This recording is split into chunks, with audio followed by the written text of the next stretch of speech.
সালের বাণী বন্দনার আমাদের যে নিবেদন, সেই বাণী বন্দনাতে প্রতি বছরের ন্যায় এই বছরেও আমাদের এই বিদ্যালয়ে সমস্ত ছাত্রীদের হাতের তৈরি যা জিনিস আছে সেই সমস্ত সামগ্রীগুলোই আমরা ব্যবহার করেছি এই পূজা মণ্ডপ সজ্জার জন্য। এবং এই মণ্ডপ সজ্জার যত দ্রব্য আমরা দেখছি বা সামগ্রী দেখছি, এগুলো সবই তাদের সারা বছরের যে সিলেবাস থাকে সেই সিলেবাসের অন্তর্গত যে কাজ থাকে সেই কাজগুলো তারা করেছে এবং সেই কাজেরই প্রতিফলন আমরা দেখতে পাচ্ছি। এই বছর যত কাজ হয়েছে সেই কাজগুলো ক্লাস 7-এর ABC সেকশন তারা তাদের সেই সমস্ত সিলেবাসের অন্তর্গত যে হাতের কাজ সেটা তারা করেছে এবং সেই সমস্ত দেয়াল শুরু করে যা যা আছে আমাদের সেই সমস্ত কিছু নিজের হাতের জিনিস দিয়ে তৈরি। এবার আমাদের ভাবনা হচ্ছে থিম পুজো। থিম পুজো আমরা প্রতিবারই চেষ্টা করি। হ্যাঁ, এই থিম কি কোনো মনে হচ্ছে দেখে যা যে পুরনো কিছু মন্দির কিংবা রাজবাড়ি ধরনের, তো আপনি এটা কোন জায়গাকার আদলে এটা করেছেন? এটা আমাদের যে সাবেকি রাজবাড়ি বা জমিদার বাড়ির যে পুজোর যে প্রাঙ্গণ থাকতো বা ঠাকুর দালান থাকতো, সেটাই আমরা ওকে খানিকটা রিসেকশন আনার চেষ্টা করেছি। সবটা তো এইটুকু জায়গা বা এত স্বল্প সময় সম্ভব নয়, সেটাই তারই একটা প্রতিচ্ছবি আমরা বানানোর চেষ্টা করেছি। আমাদের সাবেকি জমিদার বাড়ি বা রাজবাড়ির যে মন্দির প্রাঙ্গণ বা ঠাকুর দালানের যা থিম থাকতো সেটাকে আমরা ওখানে চেষ্টা করেছি। কারণ ইতিহাসকে বাদ দিয়ে বর্তমান কখনোই চলতে পারে না, আর ইতিহাসকে যদি অস্বীকার করতে হয় তাহলে বর্তমানের কোনো অস্তিত্ব থাকে না। আমরা ইতিহাসের সঙ্গে সঙ্গে আমরা এগিয়ে চলেছি, কিনে আছে সেই পুরনো ঠাকুর দালান, তাই এটাই আমাদের থিম লাগছে। ঠিক আছে। এবারে 2025 যেটা থিম পুরনো বা প্রাচীন মন্দির, সেই মন্দিরের সাথে ম্যাডাম যেভাবে মন্দির তৈরি করেছে তার সাথে পুরনো দিনের যেভাবে মন্দিরে আলপনা করা হতো চেষ্টা করেছে সেইভাবে আলপনা তুলে ধরতে। লাল এবং সাদা এইভাবে রঙের ব্যবহার হয়েছে আলপনা, এবং পুরনো মন্দিরের মধ্যে আলপনাটা আমরা আমাদের মেয়েরা এটাকে আলপনাকে উদ্ধার করার চেষ্টা করেছি, যাতে সত্যিকারের ইতিহাস যেভাবে ইতিহাস যেভাবে আমাদের সামনে উঠে আসছে পুরনো মন্দিরের ঐতিহ্য, সাজসজ্জা এবং আলপনা খুব সুন্দর হয়েছে। এতক্ষণ পর্যন্ত যতটুকু দেখেছি থিমও সুন্দর হয়েছে এবং আলপনা অতি সুন্দর হয়েছে। বসন্ত কুমারী বালিকা বিদ্যাপীঠ 1948 থেকে আজ 2025 এসে পৌঁছেছে। সবসময়ই একটা ঐতিহ্যের ধারা এই বসন্ত কুমারী বয়ে চলে। তো তার সঙ্গে এখন আমাদের আগে ছিল একটা দেওয়াল পত্রিকা, তার নাম ছিল সপ্তস্বরা। তো এবার আমাদের একটা নতুন এরকম দেওয়াল পত্রিকা বেরোতে চলেছে।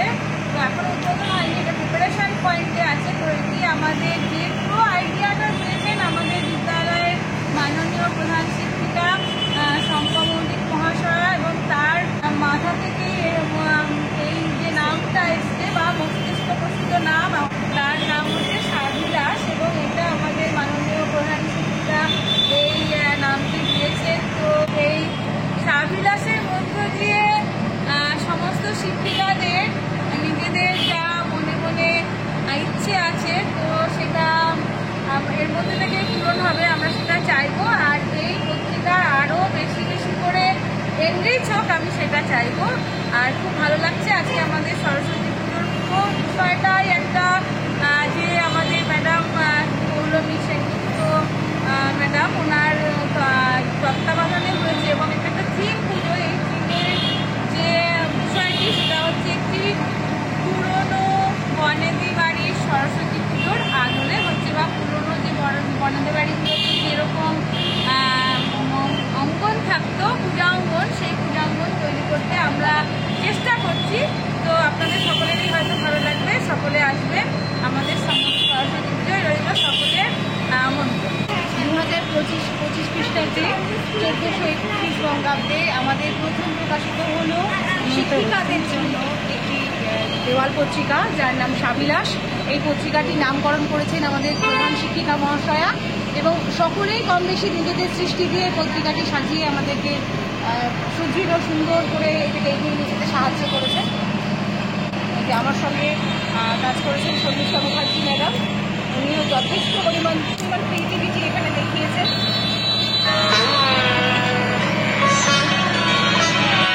আমাদের এই স্বাধীনাস যে পত্রিকাটি, যেটা প্রথম দেওয়াল পত্রিকা প্রকাশিত হলো এবছরেই প্রথম, এই পত্রিকাটায় স্বাধীনাসের মধ্য দিয়ে আমাদের টিচারদের যে চিন্তা চেতনা এবং আমাদের টিচারদের যে ছোটবেলার শৈশবের আমরা ফিরে গেছিলাম, যেটা আমাদের বড়দিদিমণি আমাদের এই সুযোগটা করে দিলেন।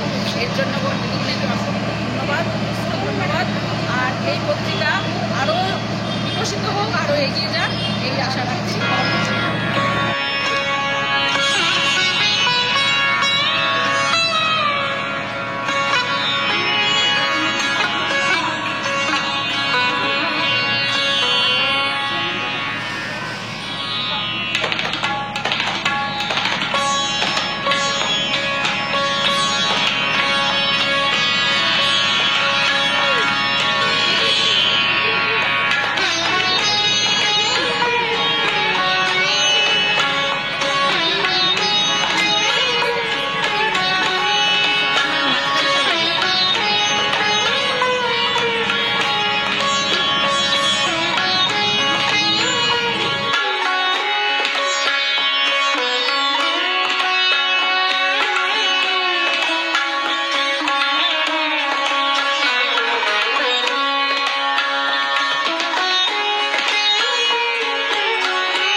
जय जय माँ, जय माँ, जय जय माँ, जय माँ, जय जय माँ।